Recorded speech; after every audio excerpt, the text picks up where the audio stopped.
Peace to everybody out there in the ethos. It's the Real HD Show, the higher discussion. This is the show you're going to find on this or any other airwaves where we deal with the good, the bad, the ugly of our people and we solve it with freedom music. Freedom music happens from 7:30 to 8 o'clock.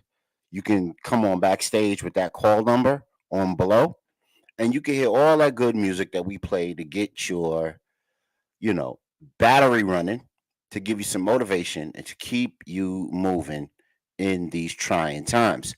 So please, please, please, like, share, and subscribe. Tell everybody that the Real HD Show is on, and we can have a higher discussion. Now, I had to change um, the call letters for the show at the last minute. I put it in the Real HD Facebook chat. So if anybody wants to be redirected to what that is, and within that get down, you can, and you can join the show. The way you can join the show right now, though, is look down below, right? And you'll see StreamYard S5QWXXU3BS. And you, like Sister Aurora, could join the show and rock out with the Real HD this evening. And this evening, we are here to celebrate and talk about Black August. And we're here to talk about what that means to us. And does it hold significance still with our people? And if it does, what we can do to be better with it, be better at it, and make more of an impact moving into the future. We have a packed show for you guys. And let me just put it up this way. All right, there we go. All right, I wanted to give you guys the cover. And as usual, before we absolutely get started, we want to pay some bills. Are you rebel-ish about Black August? Is it a great rising happening, or just a bunch of solo YOLOs? We will talk about that and much, much more this evening. But before we do that, please like, share, subscribe, turn on your comments and notifications so that every time the Real HD Show comes on, you can rock with us and have a higher discussion. We have some really interesting things to talk about tonight. We might get into some Monsanto stuff as it relates to health and wealth and knowledge of self. And we may also get into some other real pertinent things. But as usual, we want to thank Total Package Energy for sponsoring the show. Melanated, tested, Olympic people approved. People like Yao Ming, Kobe Bryant, some of the WNBA players, they take Total Package Energy when they want to boost. All natural product, no crash, no side effects. It is a great supplement, melanated owned company, and they want to give it to our folks safe and secure. Please go to Total Package Energy and support. Also, Redeem Vacations. Bring 5 people to the Real HD Show or any of the shows on the Real HD Show network, and you too can rock with Redeem Vacations. You get a 4-day, 3-night vacation to an American destination near you. I just came back from one. So you can get involved with that. If you bring 5 people to the show, courtesy of yourself, you will get a free voucher to participate in any of the American or Caribbean destinations near you. And please, please, please, $sign the Real HD Show. Please donate to our Sync app. And also, we have a new sponsor, and our new sponsor is Bats. And Bats is a private sneaker company out of my cousin down in Louisiana. And he already has the likes of Ice Spice, who's a rapper, endorsing his product. She wants a pair size 7. And she is endorsing his sneaker product. I have that video up for you guys a little bit later. But without further ado, let's get Sister Aurora in the building. Peace, sis. What's going on? Let me unmute myself. Yeah, everything's good. Everything's good. Great. How you doing this Black August? What's happening with you? Oh, it's back to school time, as I shared with y'all before. So everything becomes that way. Back to school shopping, back to school meetings. So it's been busy, and especially too since her senior year. So we have all these different senior meetings and things, and and then payment plans for their senior years. So. Yeah, all of the events, Yeah. senior trip and the prom, and so they call itself, giving deposits, so you can put 50, here all the way up into February. Right. I just got done with my last one.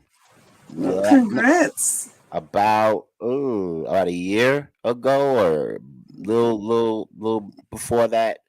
So, and I just whisked my little one off to college, and she's all situated and nice. Feeling good. This was her first day of classes, so blessings to her down in the Bama. Yes. Hopefully, she does her thing. I'm talking about you, baby girl. Shout out to Deja who runs the Simply Supreme Teen Show, and she'll be striking that back up this fall. Look out for Simply Supreme Teen Show coming back to you this fall. So if you got a teen and they like to pop it up and they like to jump into, they like to jump into the mix and have their voice heard or be seen or express themselves the way they like to, please tune in to Simply Supreme when you get the notifications, and you and baby girl can rock out. Yeah. Shout out to Toby Elmore down at what is it? Freeport High School. I believe he's the football coach at Freeport High School. Oh, okay. Yeah, so shout out to Big Tobe. I played football with him. I know he's in the camp should be over by now, but I know August for him is football camp, and the kids come in, and you got to spend a gang of money on this and a gang of money on that, and chauffeur him all over the town and what have you. So shout out to him going through the paces with football camp under and in full swing. Sister Aurora, what you got going on with anything going on in your neck of the woods besides your daughter? Any sort of community activist type of work? Or there's because I visited into the college world. There are going to be a lot of voter registration booths. Okay. A lot of the students have this big rally that they're planning for getting out the vote.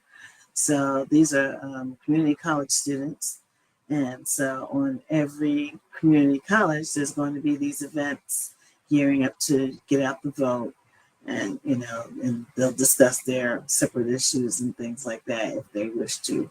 But the whole primary thing is to get young folks, make sure that they were registered, make sure that they're going to get to the polls. It's great where they all come to these different rallies, and especially the ones that college kids have, because it's a mix of everything that they like to do for the purpose of making awareness.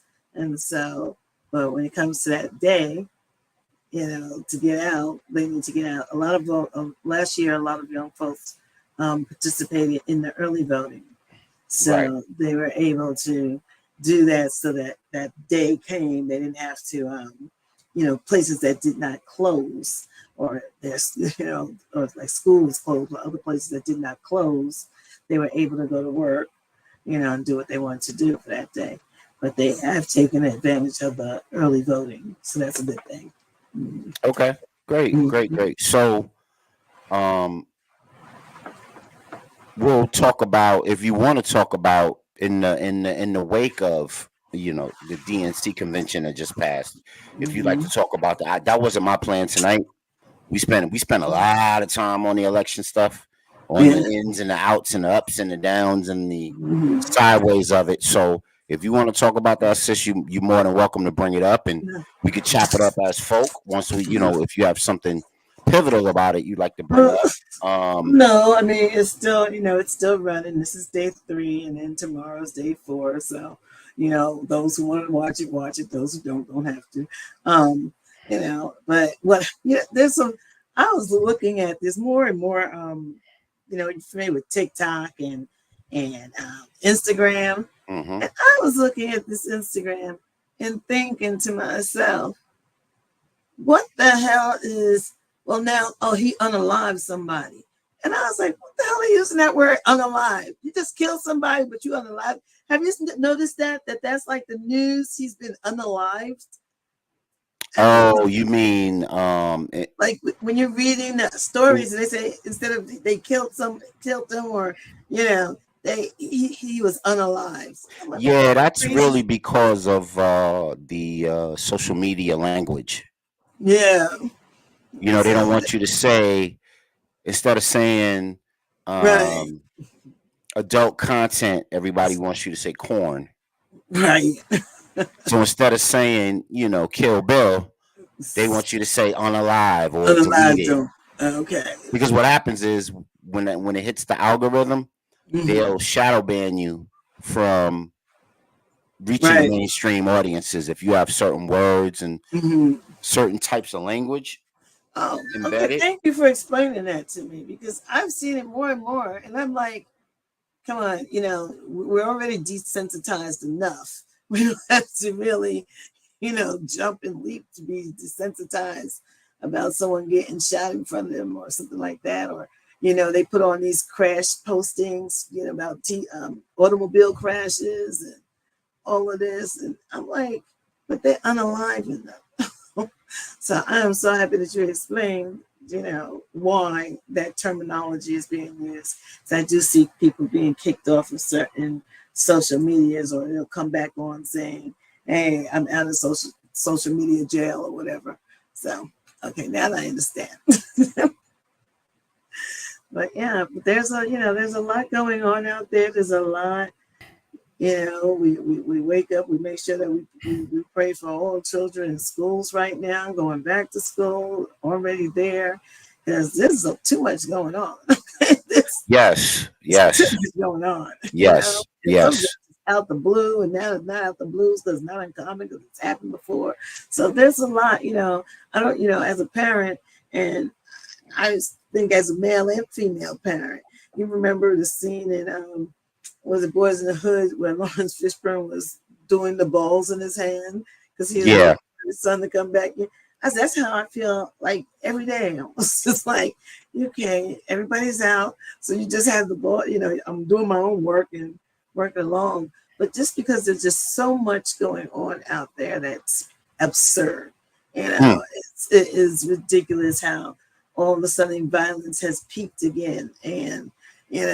And so we have to use words like unalive to tell everybody or to show clips of it, or, and especially one of the things that I noticed that, like Instagram, when I'm listening or looking at Instagram for reasons, it takes me into areas I've never been before, like rural areas and, townships of, 7,000 people or something like that. And so I'm like, yeah, so they're able to show a lot more of where you're from, you know, and so that's kind of a pleasant thing. I was trying to look for some kind of anything to alter the amount of content that does say, always has a thing in the beginning saying, okay, this may not be suitable for whatever, but there's just too much of that content. I can see why people get sick of it. Because I'm like, yeah. I, I People take social media vacations, right? yes, Yeah, they got to just turn it off after, like, yeah. and just take vacations for a month or two. There's nothing wrong with that. That's No, actually a there's healthy definitely thing. nothing wrong with it, but Yeah, that's a healthy thing. Yep, and we have to let people know there is nothing wrong with it. You know, you No, click not off at and I all. don't see you because I only see you on social media. That's fine. You know, that's fine. I said, Yeah, because you do, well, depending on the content, you know, I can be purposeful on one phone, but then the other phone has to have what's up to date and what's coming in, you know. But I was like, there's just too much going on. Kids are shooting each other still like it's nothing, right. like it's nothing. So, you know, this and then and my biggest thing is I've been sharing. So I was sharing is caring. How many of our children are going to disappear and people act like they have no idea where they went? Yeah, Mm, 2,300 children are missing a day. And they're teenagers, so they're old enough to dial you back, call you. So if they can't do these particular things, of course you got to think the worst. You know, their phone, you know, something else, especially when it's day three. Well, you know, then it's just not their phone being out of charge, you know, and things like that. But it's really difficult to be a parent today because you know I see that missing and I'm sharing because I can just put myself in that person's place. What if that was me? All I need you to do is just click and share. You know, it's my child. Can you just click and share for me? You know, it's like every time I see them, I'm clicking and sharing. Because I'm like, yeah, if that's the least I can do to help you get your baby back, I'm gonna click it and share it to a bunch of groups. right. I mean, and that's just my feeling. But I've noticed too, a lot of people have been doing it. So thank you for that little bit of humanity.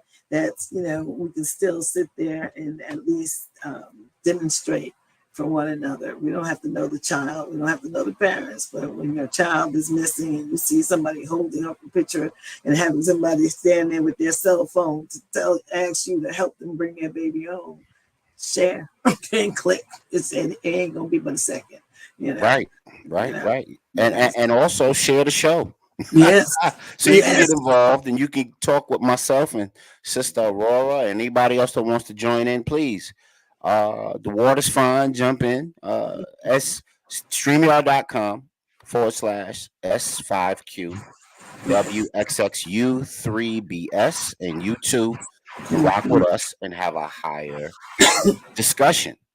And as usual, we start off with our ancestors and elders blueprint.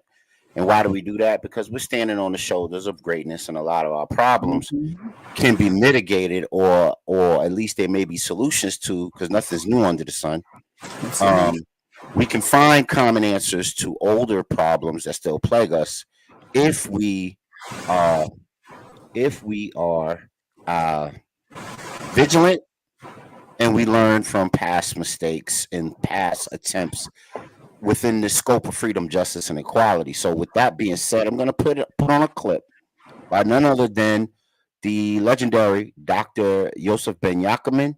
Everybody affectionately knows him as Dr. Ben, and he has some wise words for us before we get started on this Black August show on the Real HD show.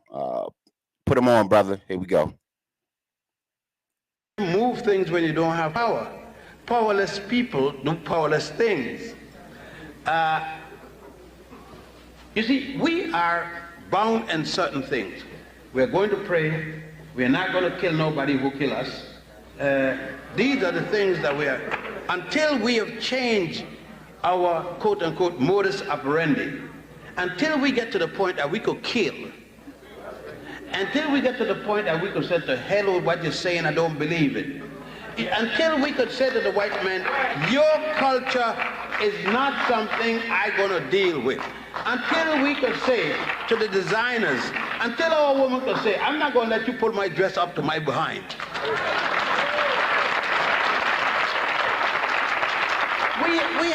We have to be able to say that styles, that's this, that all them stupidness don't govern me.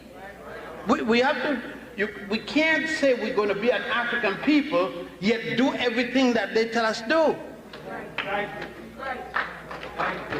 And until that time, we're not going to change anything. Yes. All right. Well, that was the legendary Dr. Ben. and he never minces words. He's always super direct. Him and Dr. Clark, the tag team of the conscious research world. Those are intellectual giants.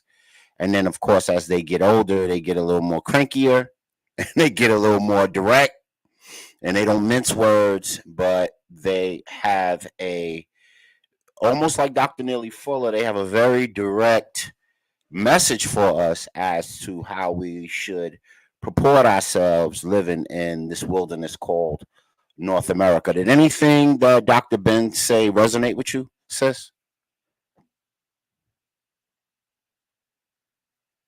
Oh, you gotta unmute I'm yourself. sorry. No, you're okay. Absolutely. Go ahead. No, absolutely. And I love Dr. Ben. And, Dr. Clark they used to have free, lectures up near Columbia. Mm-hmm. I remember always missing getting off at the subway on 110th Street so I can walk up that long stair of steps to get to Columbia University in New York. And it was great because he would bring on a lot of different speakers. We'd get Cornel West and we'd get Manning Marabell and all these brothers and sisters to come in. So he has always been, just really not just a sense of critical thinker and makes you critically think, but just even giving it to you raw. Like, here it is. Okay. Since you can't be trusted to figure this out, let me tell you. Okay, and it's really kind of good.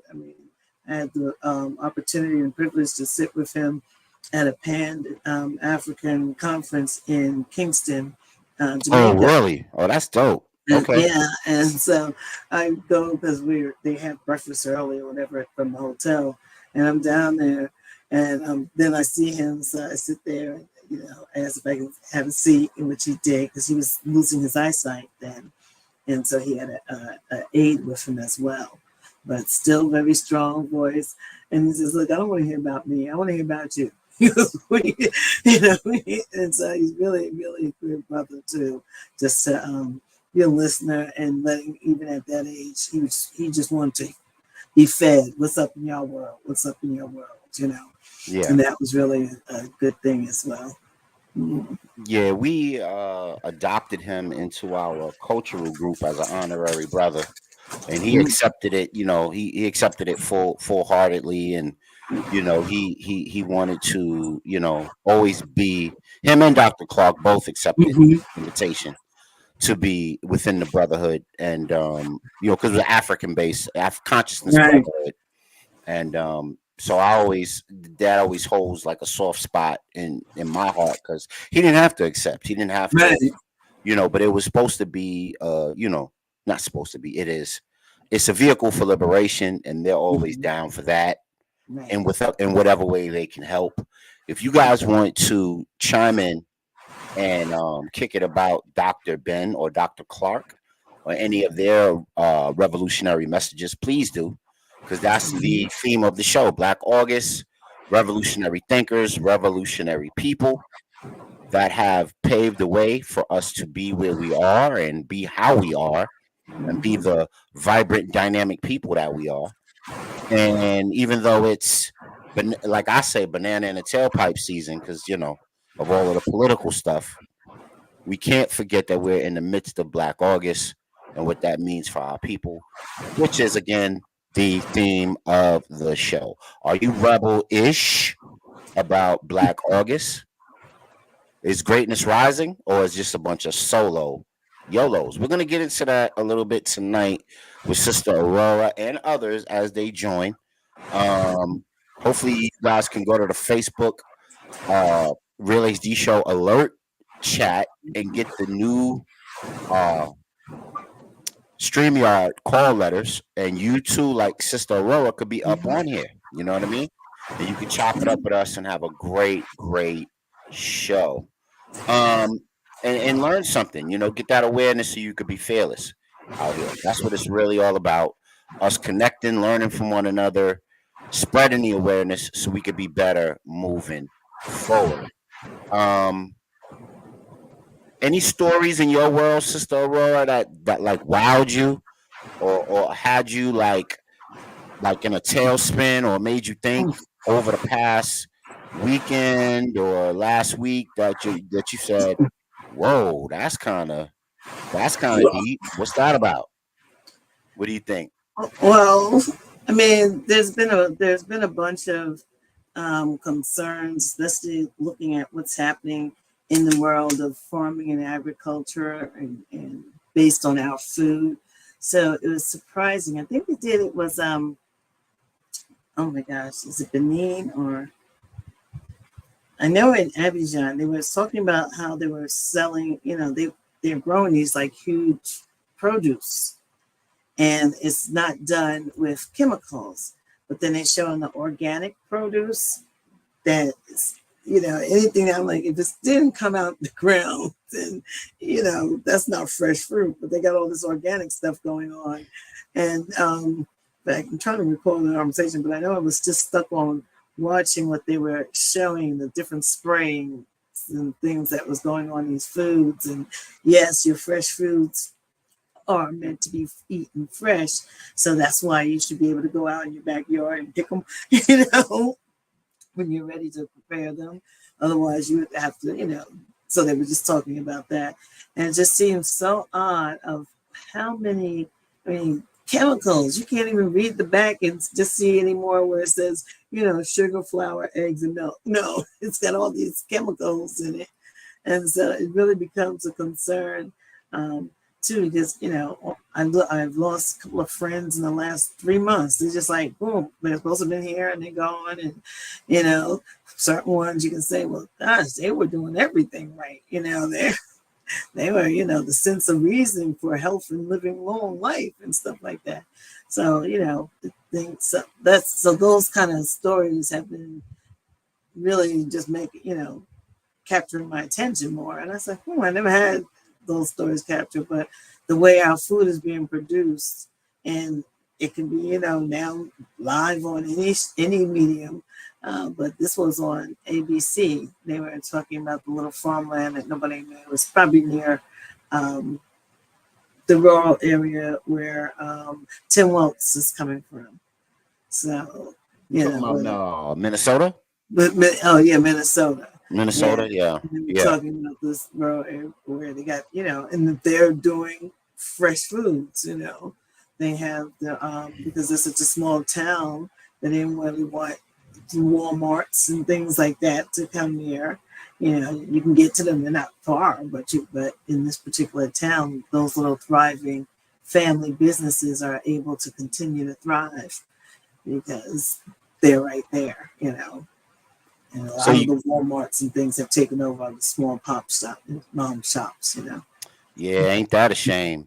Well, you gave us a great segue to our Healthy, Wealthy, and Wiser report, because it has to do with food and what's going on with our food, and how that helps our body or doesn't help our body, depending on what we eat, how we eat it. So let's just jump right into that.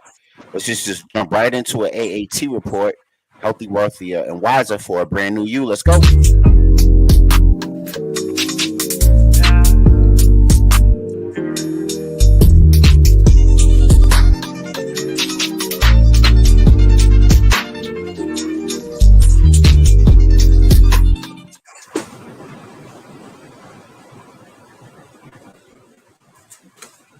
So this clip in our AAT report comes from Our 3 energy centers. Why do you think they're all red, orange, and yellow? This clip that we're going to show is about fast food, which a lot of us are exposed to within the American, scheme of things, within the American diet, and what that does to the body's energy systems. And then we may even get into some of the Monsanto stuff, but I don't want to go too far because I definitely want to do the Black August piece, and then we may jump back into this.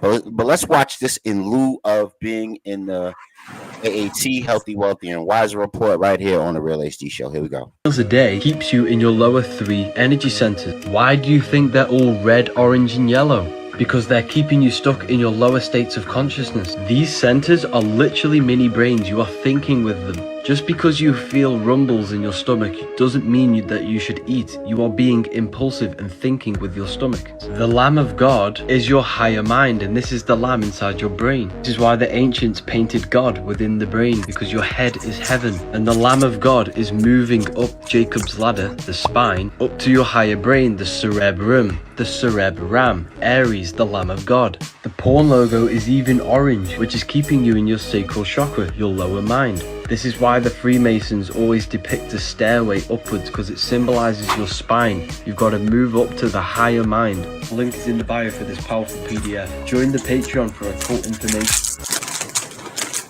All right. So that was part of our AAT report, Healthy, Wealthier, and Wiser, for a brand new you. Why? Because a little while ago we had the pandemic, or the plandemic, as a lot of people like to say it. And it robbed us of a lot of cellular power. So not only did it rob us of loved ones, because it made a lot of people with pre-existing conditions pass and move on, but it also significantly lowered our immune systems, because we were forced to be inside. We were forced to have masks over our face that, had us breathing in forever chemicals, and not, only breathing in carbon dioxide, not feeding our immune system so it could act right. So let's get back to the clip. Sister Aurora, did that clip strike you in any way, make you think, or make you kind of, did it resonate with you in any way? Well, yeah, especially because they always show the big golden arches when we're going to sit there and cover everything that's fast food under that.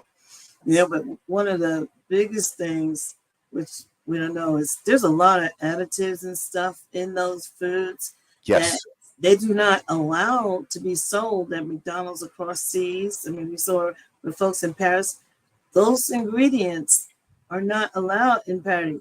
That's not that those are banned in France. Certain ingredients that we have every day and especially with the preservatives and all these other things. I mean, they've shown how they have no dyes and stuff are allowed. So the food is definitely different there. And if you're there and you go to the McDonald's, it's actually a healthier plate than what you're getting in the States, but that's because, aside from us being so capitalistic and not really caring about the body and the growth of citizens, where overseas they actually care for the people first, and so they'll give them the best here so that your money is going further. It's always odd how, if you wanted to shop healthy, you'll probably get one bag of goods because of the price,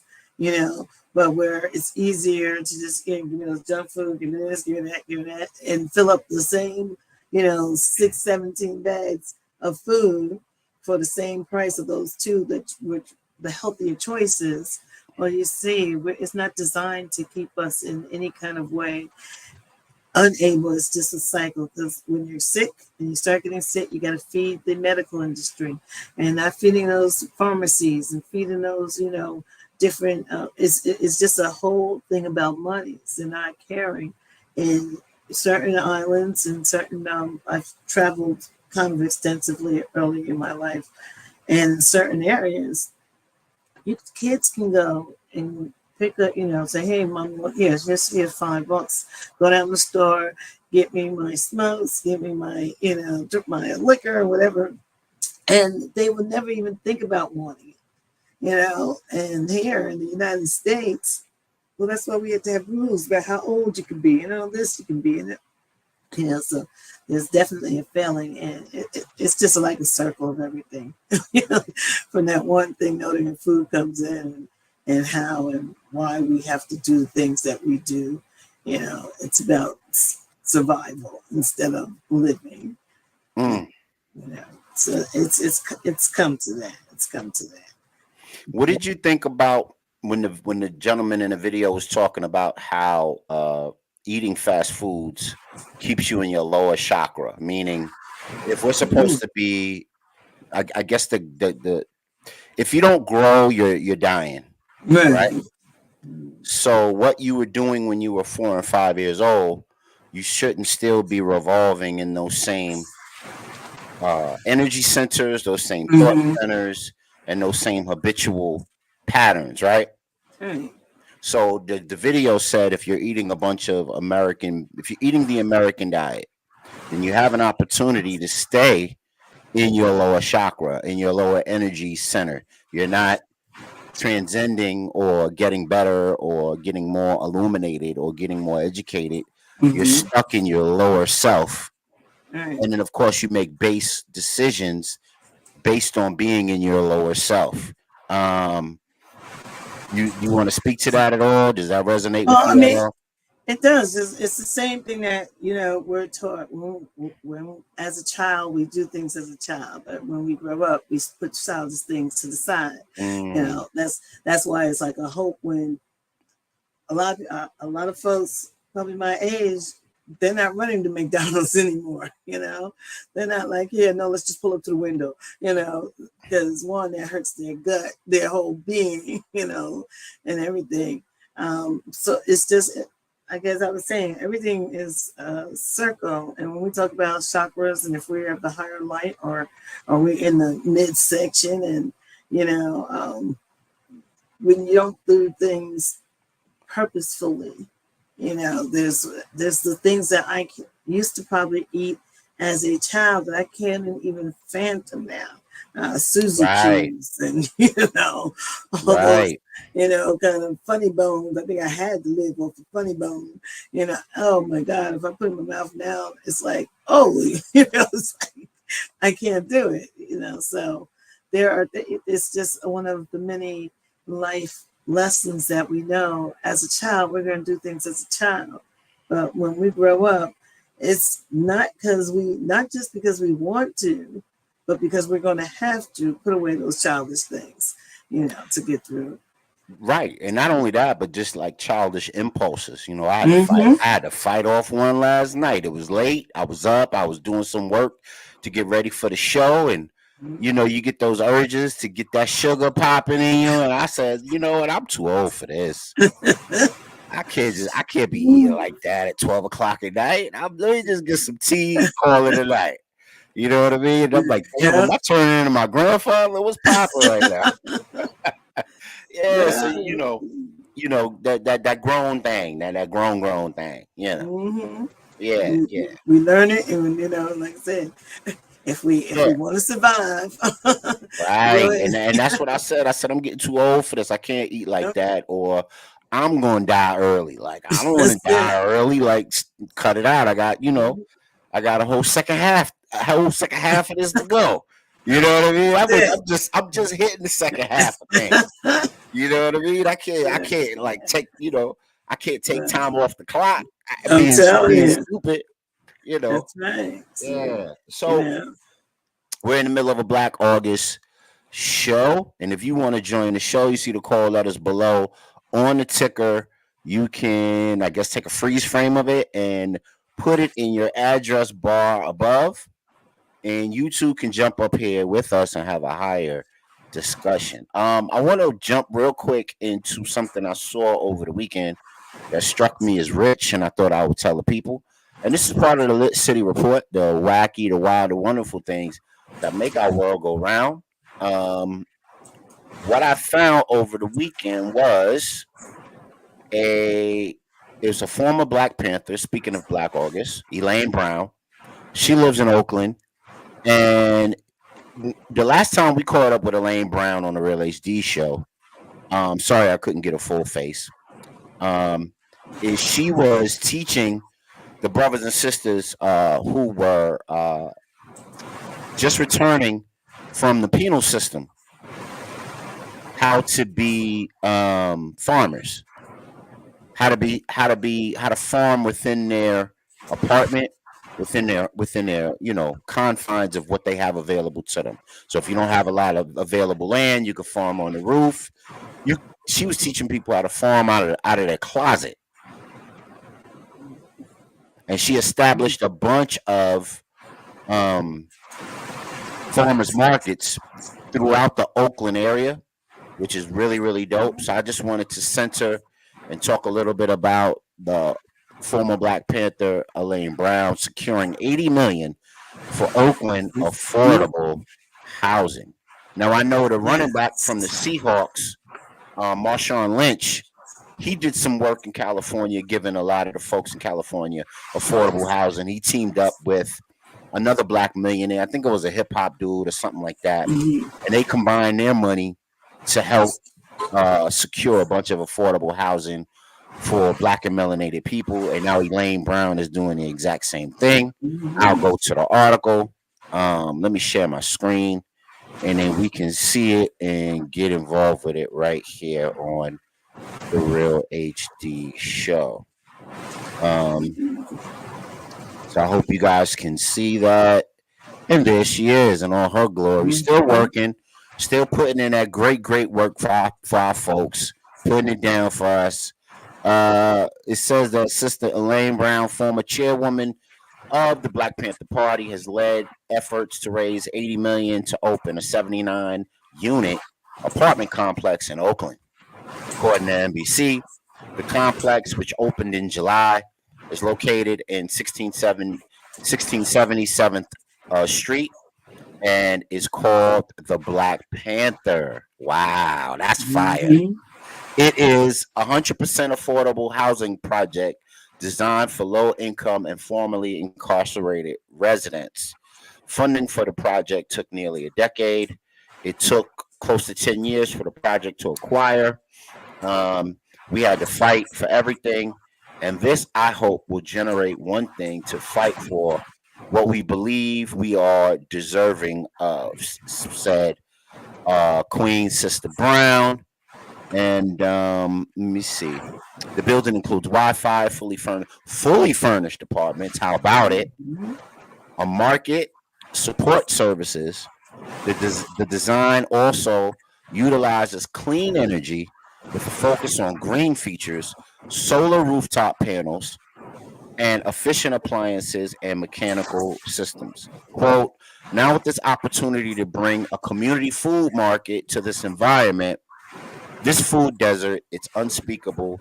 We will not be able to bring healthy and fresh food to the people. We will be able to employ people, says Talani King, co-founder of Moms for Housing, in a press conference. So I'll stop sharing and we can get into it from that point. Um, Sister Aurora, you got something like a sound or something going on in your background? Mhm. Oh, I'm hold on. Let me hearing, see if it's my like a fan. yeah, it may be your fan. It might Hold be your on. fan. Okay. So while we're waiting for Sister Aurora to do what she has to do on her end and come on back, if you guys would like to talk about Sister Elaine Brown in our Lit City report, getting a housing, uh, raising $80 million for affordable housing for all those melanated folk returning back into the culture from being in the penal system, you can jump on the link below. We would love to talk with you. I think it's dynamic and fire that she's doing it. And she's combining it with her initiatives for food markets and to combat food deserts in the California area, especially the Bay Area. Shout out to the Bay Town Business. Shout out to Town Business in the Oakland area. Shout out to the infallible Panther Elaine Brown. Always got our people's best interests at heart first, and always salute to her, teaching people how to and opening up community markets and so on and so forth. I thought her efforts should be centered in the middle of a Lit City report, because we want to talk about the great things that are going on in our world and in our community, and how we can add to the legacy of Black August. And this is just one more way. Shout out to Sister Elaine Brown, that fearless Black Panther that's always working on behalf of our people. Sister Aurora, what do you think of Sister Elaine Brown's efforts? Oh, I Um, shared that story a couple of days ago, and mhm. again, because here it is, if you're going to do something, and she's showing it here, it took us some doing, but even to raise $80 million to make sure it gets done, Woo. you know, it's that's fabulous. And, you know, we salute Sister Brown. But one of the things that we help that the people who do get those housings, because she's making sure that you secure a affordable, not only affordable housing, but a safe housing area, and all that comes with trying to be in a home where you're comfortable and can raise your families or just raise yourself up in it. She's bringing a lot, you know. Shelter puts a whole dynamic on a person. You know, you cannot possibly go from being unhoused to having a home and not be grateful. You know, it's, you know, you have to be grateful. I mean, because it was really a very scary thing during the start of the, as you said, the pandemic. Yeah. And that unhoused a whole lot of folks. And, you know, it was amazing if you weren't on that end. You know, here it is that, you know, I work every day and was in the process of here selling my house. So my house was going to rent another house up to where up near Westchester County area. And then this hit. Person that we were renting from returned my deposit and say, look, you know, Dad's not doing so hot, so we're going to be selling. So we don't want you to rent. And so I and my children, we went and lived in hotels. You know, Yeah, that seems to be like I'm not gonna say trending. That seems to be a thing that a lot of people are, you know, a new eventuality for living in America. Right, because here it is, you know, we had to put in that. If you notice, I don't know if it's in your area, but every area that I have been from Maine to Florida, you're getting more storage areas built. You Yes. know, and Yes. I'm like, why couldn't they just build those to like little apartments or something, you know? But they're building more storage because they know that you and I are not going to be able, and it's just literal, you know, figuratively, but you and I are not going to be able to hold down the property that we have because of all these things that's trying to unearth it. So you're going to have to put your property in a storage container while you and yours figure out the smallest accommodation that, you know, 4 people can fit into or 6 people can fit into, just for temporary means, and to be able to share your means. I mean, I saw family, it was amazing when we tell people that, and they're like, you know, no, you come from here. I said, let me tell you something. When during COVID, you could only, at the major chain hotels, you could only stay for 7 days. So you had to move on. So we were moving on from, you know, the Red Roof Inn, the Marriott, the, you know, yeah. I mean, things like what is that. thing called? The Resident Inn and all Yeah, those the types of Resident places. Inn. And then, you know, everybody was trying to get someplace like the extended stays, because extended stays had cooking facilities. So if you were living without having a cooking facility, your DoorDash was off the hook, you know, or you're going out and grabbing food for your family, that was off the hook.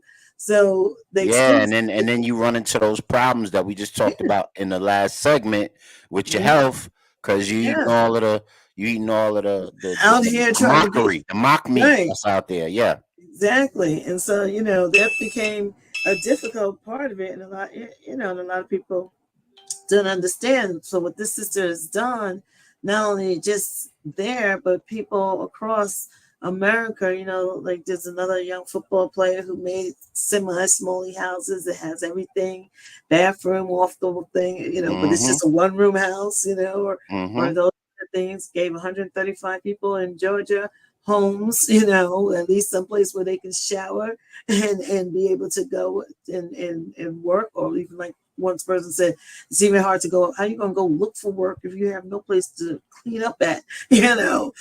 And so a lot of these folks really need to be applauded. And, you know, we really, it's the news that does not trend. And so that's why, you know, it brings us back to social media. It has its positive and its positives and its negatives, but its positives is it's showing you things that are going on in the world, so you can at least say, "Oh my God, my faith in humanity has been restored." It's not all this bad news, or the absurdness of the trend on domestic violence going up. You got the trend on people kidnapping or trafficking children, Mm.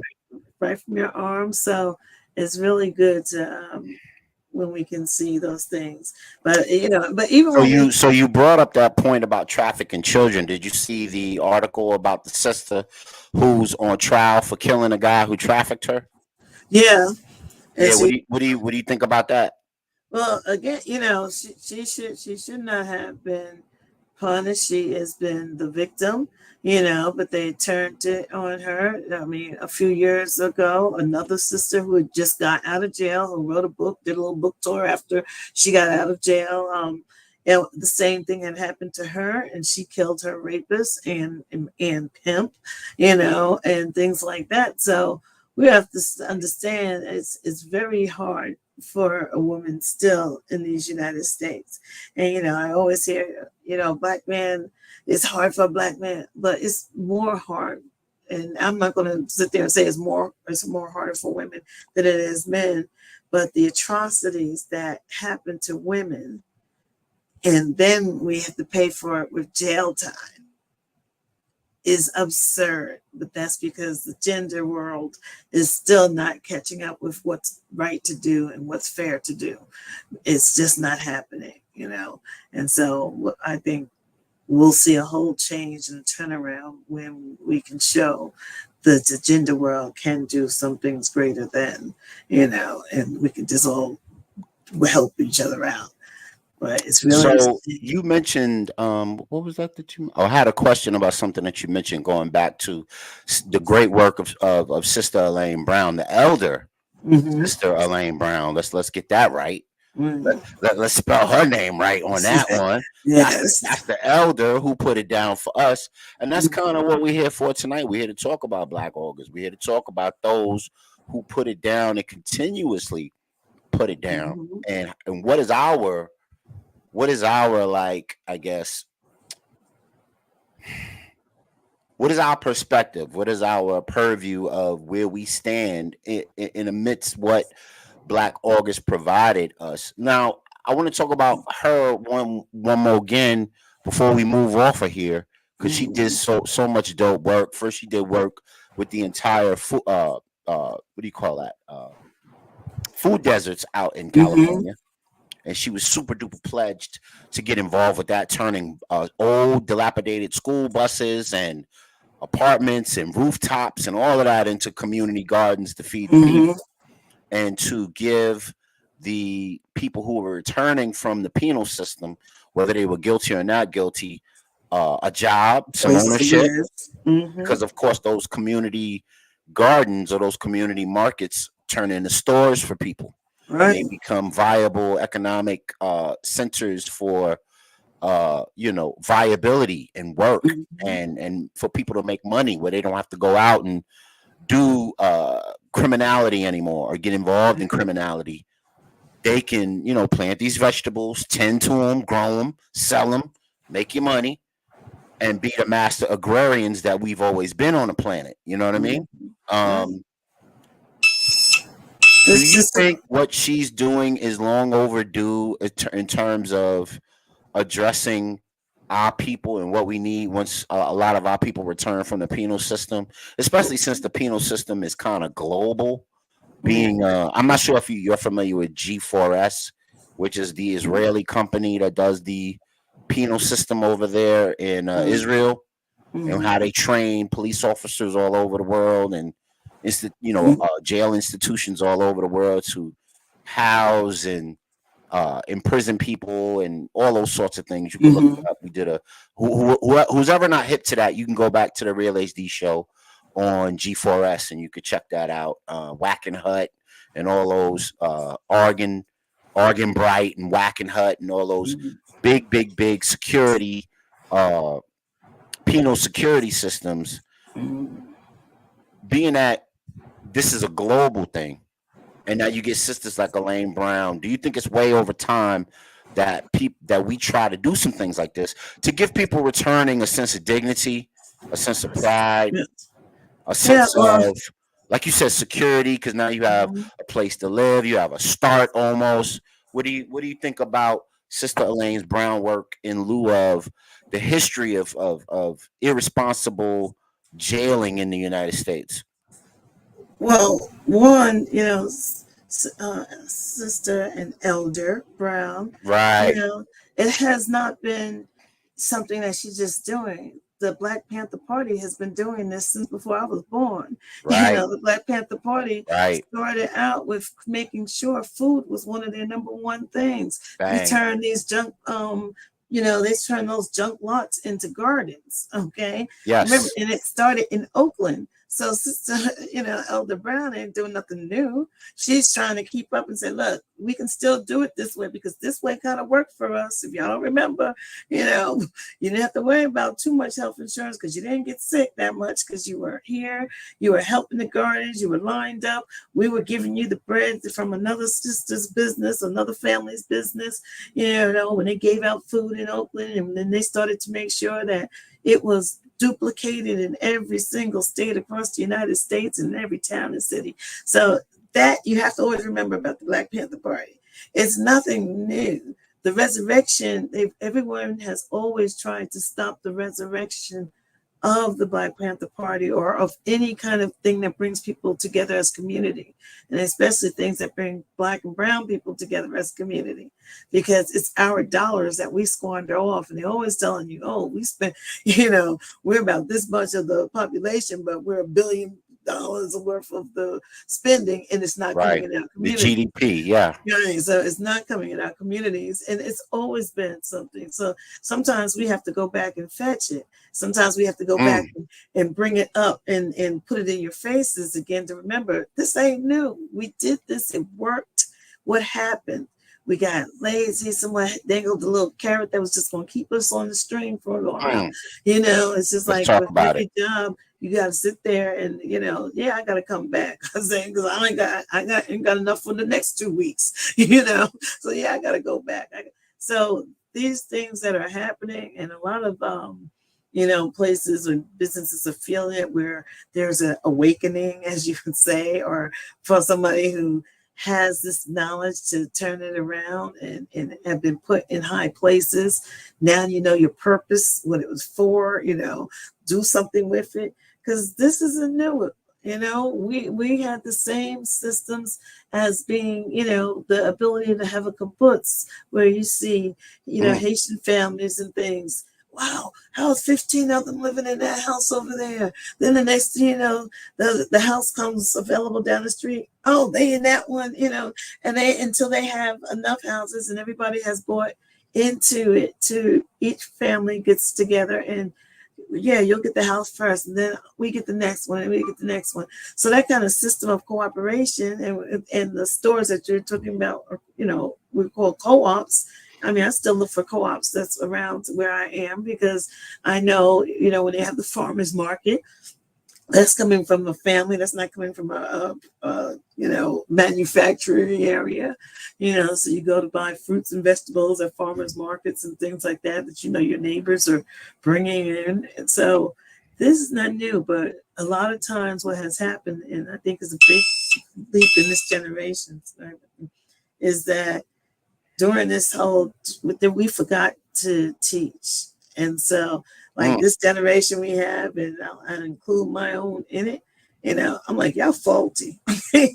There's something, and we're remiss, y'all faulty. There is nothing of, where is your societal contribution? Where is your concern for something, other than having your TikTok taken away? Where is that humanity that allows, kids to cross old ladies across the street, or to be kind and hold the door open, or, not to curse or be profound when you see an elder in your midst? That's lost. That's lost. Okay? I mean, it is. What do you think we can do to bring it back? Well, this is the thing. Each one has to start teaching one, but you have to start demanding it. You sit there and it's like, my daughter's friends know, and they'll see me and they're talking. And, sometimes they'll sit there and come out of their mouth and say, excuse you. Like, oh, sorry. Because they have to be made aware that Yes. you can't talk like that in front of you. You can't. Right. Yeah. So there is something that everyone can do if they just start doing it. And I think that was one of the things that on the DNC convention yesterday, I think the slogan that came out of there is like, do something. Okay, do something, and everyone can do something. It's not that hard.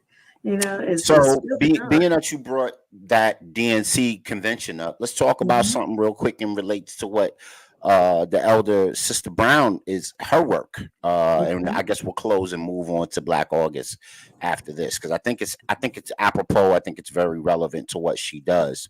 Mhm.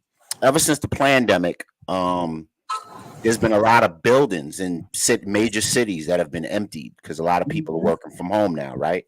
They got Yep. their Wi-Fi, they got their contracts with their employers, and they're working from home. I work from home. My wife works from Mhm. home. We all do what we got to do, right? Mhm. And these buildings are going empty, Mhm. okay? But we Yep. still have a Skid Row that's out of control out in Cali. Yeah. We still have degradation and homelessness in New York that's out of control. As soon as you We get just out the got an subway. influx. We just got an influx of millions of people that need to be housed. Hmm. On Long Island, they're sleeping in front of the stores, and Exactly. people are, Yeah, I was over by Queens by Uncle Armand's house, and Mhm. I saw them lined up by Home Depot. Line was around the Mhm. corner for work and housing and Mhm. whatever they could muster in that area. No, Shout out to Uncle Steve-O. they sleep on the sides of the Right. 7-Elevens. So do you think So some of these abandoned buildings should we be lobbying as a folk, right? And you know what folk I'm talking about. Should we be lobbying as folk to get them to repurpose these empty office buildings to put people in them for places to live?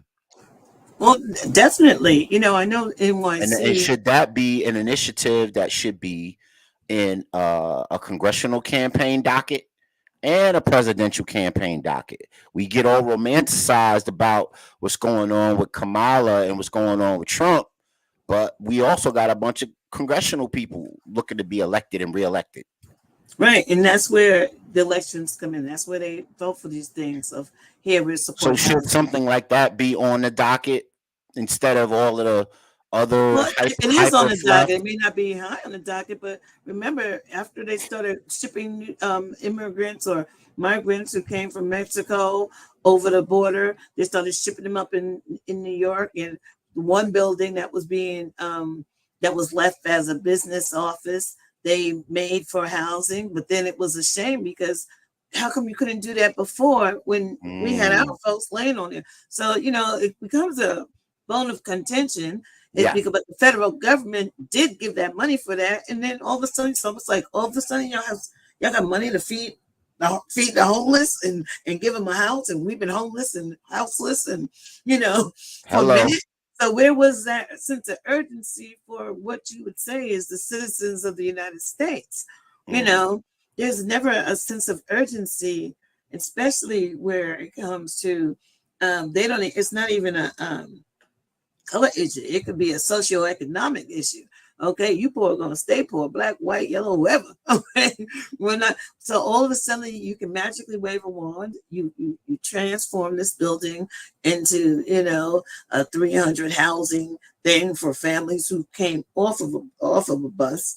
But yet the families that's laying right there in the subway did mm. not get the opportunity. The ones who got off the bus, well, you ain't have no ID. We understand that you're in. But the ones who down there on the subway, well, you got to go and get some ID. You got to have an address. Like that don't make no sense. I'm like, make it make sense, but it doesn't because you got to have an address or you got to have. I'm like, so none of that makes sense that you're going to overturn Randall Island and what they call Tent City is these aluminum housing, things that look like greenhouses, and the bedding over there. And I'm like, so we're waving a magic wand that we could have waved for our own, and you haven't. So yeah, and on Long Island, they transformed like 4 schools to apartments. Yes, they did. They've done that up here in the Rock too. Yeah. There's countless old school buildings that are now apartments. Yeah, Right. Yeah, and they're nice. Yeah, they're really Oh, nice. they're really nice. Yeah, I was like, I've man, when I remember this I've helped school, a friend or two, or relative that was in that situation, because of course it's all subsidized housing. And I've helped them move in recently, and I saw them places, and I was like, man, listen, this was the first like, really? I was like, marble, really, marble? That's what we doing now. We put marble up in here, like, But yeah, so, the things that are being highlighted and done. I mean, they were being done, but sometimes we fail to continue to look and celebrate it. Like, I know what you ever show is probably celebrated more likely than your friend list celebrates it. Like, I see all these different things going on in the States, and I celebrate it by sharing it on my pages, or by, and talking about it. But again, we didn't just pop and start doing things. We've been doing it. Here Comes Dawn has been doing it since 1998. Okay. And, and making sure people call, oh, my daughter's going this. Oh, we're having this. I was a court advocate for a long time, where parents didn't understand what was going on. I get calls, wake up at 3:00 in the morning, Roy, they knocked so-and-so for this.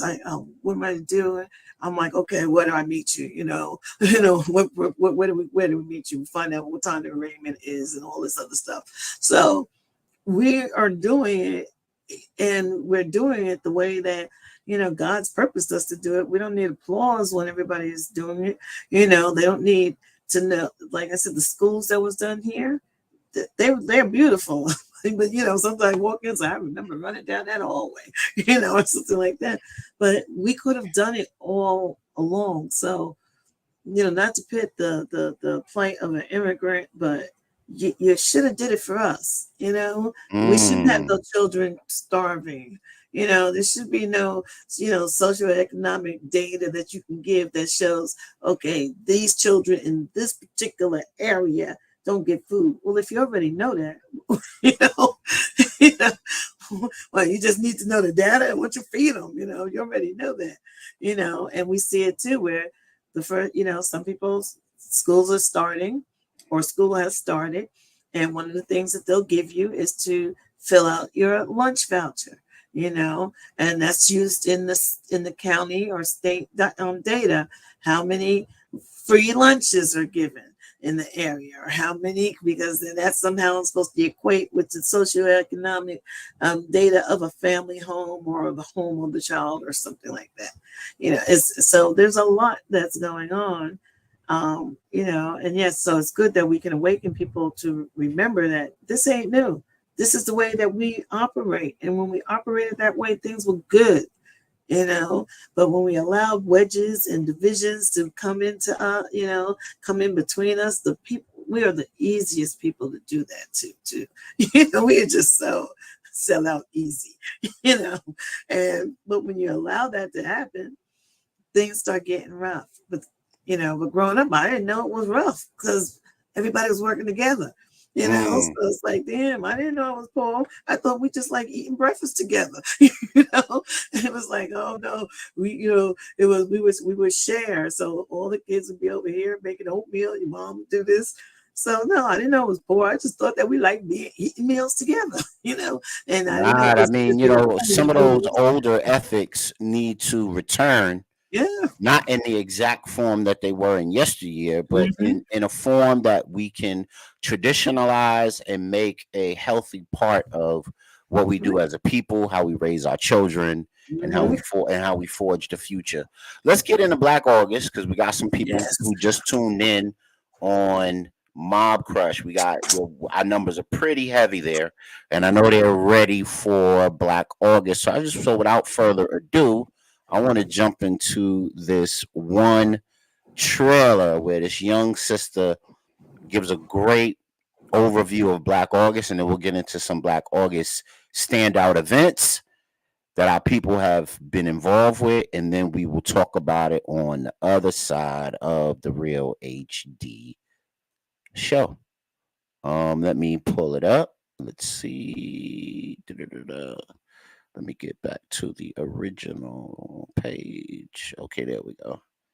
Now, no, that's Monsanto Cloud Drive desktop.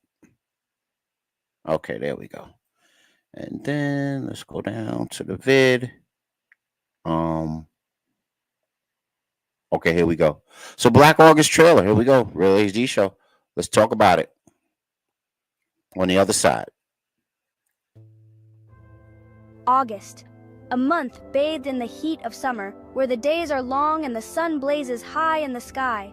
But for us, it holds a different kind of fire, one that burns with the intensity of our history and our struggle. It is Black August, a time for solemn reflection and fierce remembrance, a period dedicated to honoring our past. We honor the lives and legacies of those who fought tirelessly for Black liberation.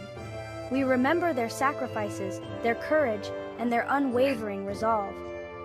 We carry their torch forward, lighting the way for future generations. Black August is a call to action, a reminder that the fight for justice is far from over. It urges us to confront the brutal history of oppression faced by Black people, to acknowledge the pain and the resilience.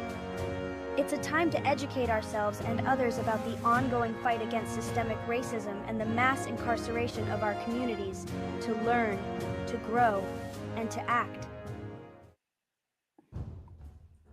All right. So I didn't want to have to play the entire thing, but it's basically a commemoration of all of the, for whatever reason, and I, for reasons of freedom, justice, and liberation, a lot of events in our history have happened in August that were very pivotal. And I'll just go. And the reason why Black August is what it is because in the 1970s, in the early 1970s, in California prison system, there was a letter to Congress that was written, uplifting a powerful Cameroonian women inside immigration detention centers, and because of George Jackson and his struggle for freedom, liberation, and equality. And Black August was born because of, to remember the freedom fighters that gave their compromise and sacrifice with their lives in some cases, whether they were detained or they were not with us anymore, to the fight for freedom, liberation, and equality. Some of the bigger moments within there was the Watts Rebellion on August 11th, 1865. Assata Shakur went through her famous sojourn in the early 70s with the COINTELPRO on her heels. That happened in August. The Ferguson Uprising, August 9th, 2014. That was another one. You had the Haitian Revolution, 1804. You had Nat Turner's Rebellion, August 21st, 1831. You had the, I don't know if this is something that has to do with us, but it was something, there was a fugitive slave law convention chaired by Frederick Douglass, actually, right around the time of my birthday, 1850. So Freddie D putting it down for us. Lots and lots of inferences to Black August. You had the Scott versus Pennsylvania Board of Parole famous case. About 6 individuals arguing Pennsylvania's mandatory sentencing scheme was unconstitutional. The East Baton Rouge prison lawsuit. You had the African migrant hunger strike at the Pine Prairie, so many things, so many. Joanne Little, who, you know, killed her attacker, August 15th, 1975. The Jersey Four, CC McDonald, Marissa Alexander, Kai Peterson. I mean, the list goes on and on and on. You know, Marcus Garvey was very instrumental in the month of August. Mandela uh, was instrumental in the month of August. Fela Kuti took his last breath in the month of August. The super duper phenomenal instrumentalist, international musician, took his last breath in August. August has been very, very pivotal for our people and for our struggle for freedom and liberation. What say you at home about August? Hip hop, August 11th. You know what I mean? August has really been a pivotal month for us in terms of us busting a move for freedom, justice, and equality. So let's go back to the title of the show. Are you rebel-ish about Black August? What do you guys say at home? Are y'all down for it? Are y'all too Americanized with your fast food?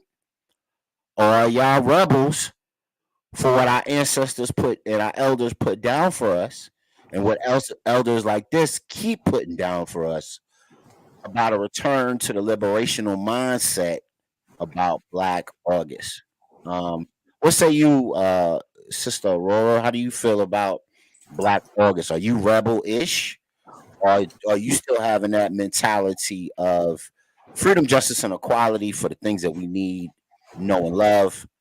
What do you think about do you have a Black August story or anything that helps you to relate to this? Well, the best thing that helped put people back on their eyes back on the uprisings, or the, you know, the I'm not going to take it anymore risings that happened in August, is, you know, just the recent one where August 5th, Montgomery, Alabama, a hat went up, people started falling down, you know, chairs went up, because again, don't know what it is about the and I'm not an astronomer, okay? But somewhere around, you know, when you're going around the globe and you're going across the year, we get fed up in August. I don't know what it is. It's that heat, man. That heat be And that's all activating it us. is, because it's That heat be activating a brother and a sister. They be like, can't stand no more. That's all I can stand, and I can't stand no more. Yeah, that's it. And things happen in August, and you know, it's always funny because I always sit there and say, I know my two brothers and I all married in the month of August, you know, and I was like, that didn't, you know, that wasn't the greatest thing for everybody, but still, it's like, but August, by the time something, you know, comes up, I've seen people, look, I'm not going to take it anymore. I like to say, I'm over at schools. You get students registering for their first semester at college. And, you know, oh, we've been on here. You better have a smooth running August, because things to just pop off that could just be, you know, just because one is hot, they've had to wait a long time, or they're not familiar with how to do it. And, you know, whatever it is. But August has been that month. And so in customer service world, when I used to own a shop, that was my give back month. You know, that's where you sit there and you have a give back each day, or, you know, you or free music and free ice cream or something. And so when we used to be open, and everyone will tell you in the village of Hempstead, they'll always just gravitate around, because in August is that give back month. It's just the same way they celebrate, you know, Harlem Week has turned to Harlem Month in August. And, you know, used to be just the first week. No, now it's a good month, you know, and they celebrate the businesses there, and, you know, to make sure that they at least have a good month, because we start running out of money in July. When you have businesses, you know, things start getting tight for folks in July and August. So there used to be a thing that we work with the Black business commerce building, and on Long Island, you know, it was primarily, no, this is back to school time, you know, highlight that shop, let's put a spotlight on you. And it didn't matter whose shop? Like I spotlight everybody's shop. I said it was not a competition for me. It was, hey, this is our hardest month, so let's all get through it together, And so that also happens during August. And so a lot of people have to remember, I think it's because it gets hot, but we just don't have the fluid funds that we have 2 struggling months during the business year. And it normally is when August comes, July and August. It's the slowest months for Black-owned businesses at times. I'm just trying to find something real quick because I wanted to put it up after you were talking. Yeah, but just remember, we did get in night with the little Montgomery, Alabama riverfront brawl. That just kind of energized us all. Like, whoa.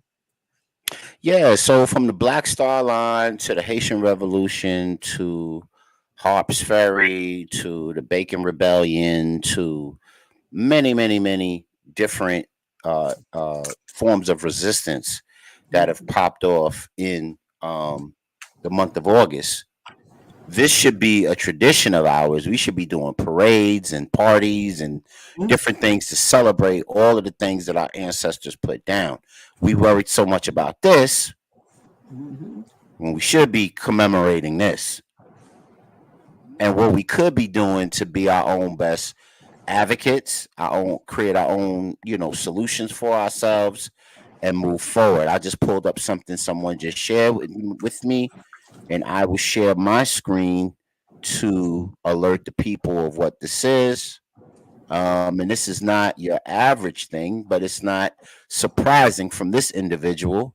This is Brother Muhammad Ali and what he did in the month of August that went undone and unnoticed. So it says Brother Muhammad Ali in 1975, Ali saved New York Hillside Aging Center from closing with a mysterious $100,000 donation.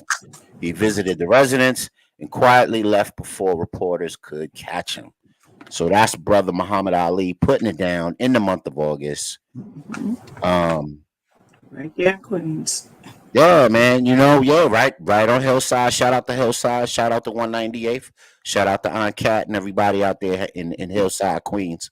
Shout out to y'all. But, didn't even know that Muhammad Ali put it down in the month of August for our people with those sorts of donations and those sorts of that sort of activism, that sort of quiet activism. And you made me think of him because you're wearing the shirt, sis. So I said, oh, she got my man Cassius on tonight. So I said, let me go see what this is about and pull that up. Do we have the mettle? Do we have the reserve? Do we have the fortitude to embark on new ways to make August great for our folks, great for our people, so that we can have great outcomes and not just sit there and veg out on a DNC convention or the GOP convention, but to actually do like Sister Elaine Brown and raise $80 million for housing that people desperately need and food deserts and things like that. Are we too far gone in this wilderness of North America, or are we rebel-ish? Do we just like the way that sounds and we're not willing to roll up our sleeves and do the work? Or is it just a matter of teaching the babies, showing them the tradition, showing them what to be proud of, pointing them in the right direction, and letting them go to work so that they can put the energy into something new that can revitalize what Black August means to the community? What do you think? What do you guys think at home? Let us know. Put it in the chat. Well, it's good. Like I said, Long Island has African American festivals and things all in August. Harlem has Harlem Month, Harlem Week, and they point to the small business owners and not the gentrification that's taking place there, but the small business owners who've been put over in 116th Street and put in a cage area. It used to be, so now there's a few bold ones that will come out and be on the streets like we're used to it, and we like to support that. So, but there's a lot of festivals. I mean, in Atlanta, I used to go to one that, the whole idea is to point to Black Bless you. businesses and to sit there and make awareness for these Black businesses. So you have the food festivals. You have the one that's going to be on 9th Avenue and near Jacob Javits Center. You have the one in Atlanta that's going to be on Piedmont. They have them in every county. They have the food trucks and stuff. So these are all a time that people, sometimes people just don't want to be participate, I guess, and they always think, oh, something's going to pop off. But I know the one in Brooklyn's been going on forever, and they do Are you it talking right there. about Boys and Girls? Yeah, the African American Festival right at Boys and Girls. There's, and they do it right before school, so you can get to, you can pay homage and help these Black businesses around there. And I used to remember in the beginning stages of that, I used to always have a booth out there. Here comes the Dawn booth, and having unique things for them to use for school, to back to school stuff. So it's quiet out here because we're not grassroots rooting like we used to. I don't know how else to put it. It was, when Here Comes the Dawn sat there and was able to help bring 7,000 folks, and people were asking how they do that. We didn't hear about it because we grassrooted it. We helped spread words to people who look like us. And not everybody was, skin folk either. But it was, if I'm bringing these 5 people, then I'm vouching for these 5. You're bringing yours, you're vouching for these. And so it was able to become a big success of Black Unity Day that was had on Long Island, and people were wondering how did all these people hear about this? So again, it's not that we're not doing it, it's just that we're no longer connecting it. Like on certain areas, especially with social media, everybody should be posting there what's happening. Right. I know for Atlanta, you can go and hit postings. For Brooklyn, you can hit the thing and you'll see certain festivals and stuff. The same way, Long Island is sparse, but they have their little pockets of events going on, celebrating neighborhoods, free book supply giveaways, free haircuts and stuff like that. It's done in Freeport, it's done in Hempstead, it's done in Amityville, it's done in Wyandanch. I used to go from spot to spot to spot just to support. Yep. And Yep. it was just a matter Yeah, of you just to you support. blow up each other's events and make it Yep. successful. Yep.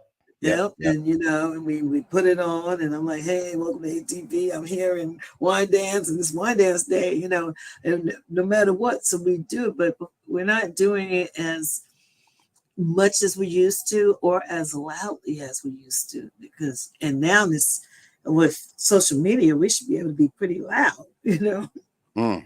But Why do you think that we're not as loud as we should be about the things that matter at this point? Being that we have the vehicle to do it, because back in the day it was about not having the voice and not being able to speak over the corporate media. And now that we have that voice, why do you think this process that we're talking about, this process, grassroots effort, is still not as, and why are we not on code as we should be? What do you think? Because there is this generation that, I'm not speaking for anyone, but there's this generation that we as parents and as people sat there and allowed them not to learn, or thought that, oh, whatever they're doing now, oh, let them do their thing, let them. And so his tradition was slowly pulled away from there, where, my mother and them were having the block party. So yeah, it was up to the kids to share, hey, this block party coming around, or whatever the case may be. Well, we're missing this Generation X, and they're into a lot of, I'm sitting down playing this game or on the phone or whatever, and oh, I can see everything from here, because it's being streamed live, but they're not feeling a connection with the energy that is surrounded at these festivals. And there's not only the energy that sits there and wants to sit there and have you raise your fist, say it loud, I'm Black and I'm proud, or say, or whatever that that voice brings, but there's an energy that's missing because we didn't make these things important to our kids. You Did know. we get too entitled with Oh the no, yes, definitely. with the trappings of American capitalism and American consumerism, I should say? Because Absolutely. that's really what we want to be, is super consumers. And if we could be super consumers, then we think that we've made it. We think that we've arrived. And Right. have we traded in um the fight that our ancestors started for, the ability to be the super consumers, but in the poorest ethnic rung, in the I guess the not richest country in the world, but one of the first world countries. You know what I mean? Right. Did we trade the efficacy of our struggle and of our plight for the super consumerism? What do you think? Yeah, well, when people rather have Louis Vuitton and Coach and Michael Kors and Tommy Hilfiger on their backs and not understanding why, and instead of having, these, Allison Felix sneakers and all of these different products coming around to Venus Williams, and because they're not up there, and having this generation, I gotta have a Louis Vuitton. No, you Yeah, don't. yeah. No, you Red don't. red bottoms and all that. Yes, it's like, yes, you want some red bottoms, give me that spray paint. Okay. Every one of your shoes will be red bottom by the time I finish. But they're there. And, I mean, not to make any other excuse, but we as parents have been remiss because we had to work a little bit harder now and a little bit longer and have these other things thrown on us. And before, it used to be that, yeah, where your parents went, you went, whether that was to a meeting or to this, where your parents went, you went. No, but we're leaving them home. And so they're not seeing the importance of these town meetings anymore. I mean, I used to have to attend every one of them that my parents went to. We were always so, even if we didn't look like we were listening, we didn't have any device in our ear. We didn't have no headphones or any of that. We didn't have a cell phone in our hands. You can see sometimes when kids go to Bible study on Wednesday, they got the headphone in. It's like, okay, I'm just bringing them here so they can sit somewhere. They're not being made to listen anymore.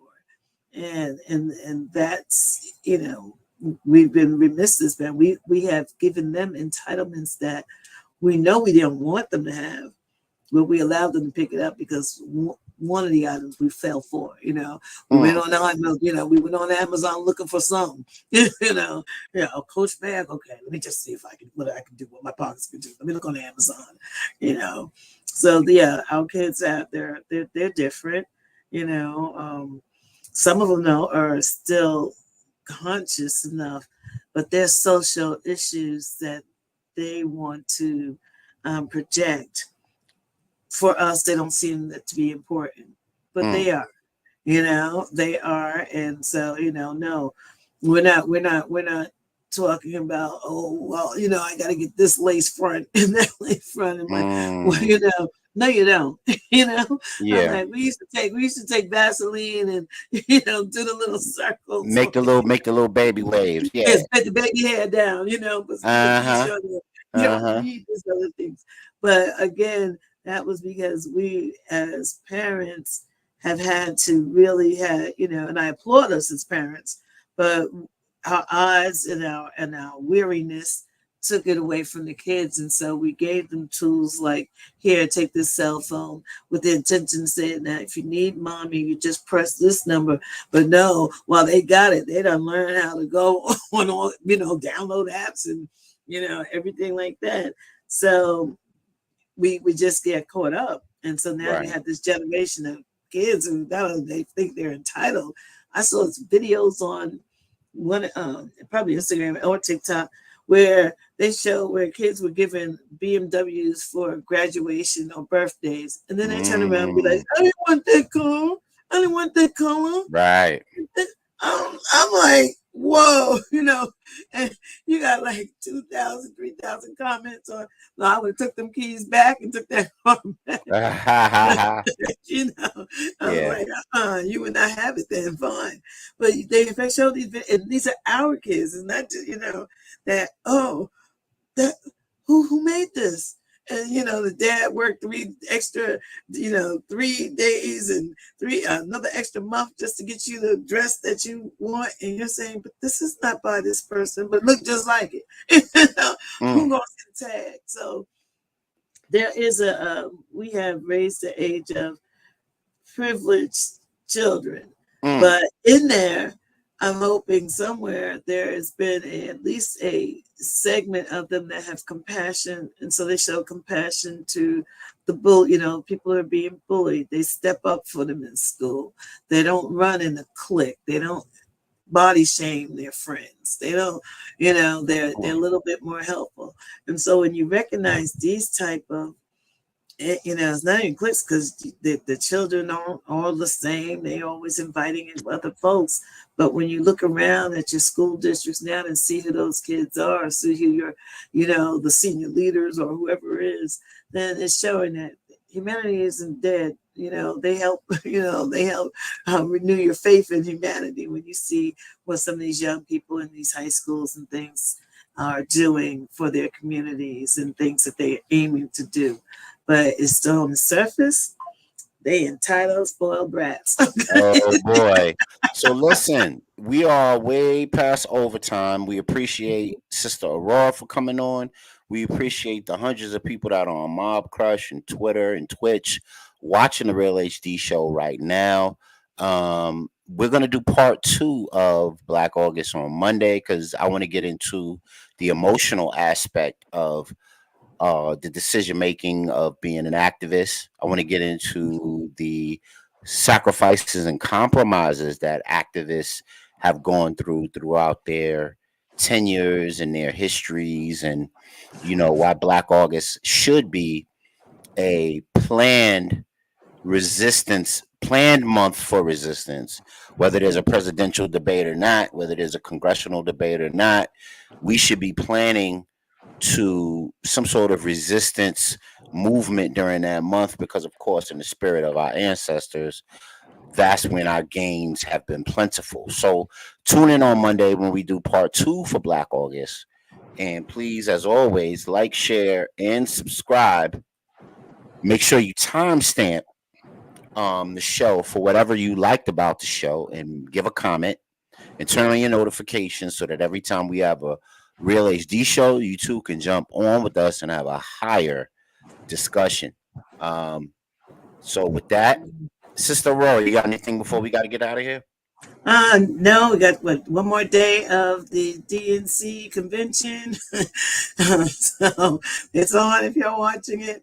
And just get out there, get out the vote. We're not telling you who to vote for. We just tell you to exercise what people have died for you to do. So get out the vote. And with that, it's your voice, your victory right here on the Real HD show. Please tune in. Please join in. Make sure you share the show. And once again, I'm going to say peace and walk with power. And I'm going to say good night and love on each other. And we will be back on Monday for Black August Part 2. All right, y'all. Okay, peace brothers. Stay safe. Peace. You too, sis.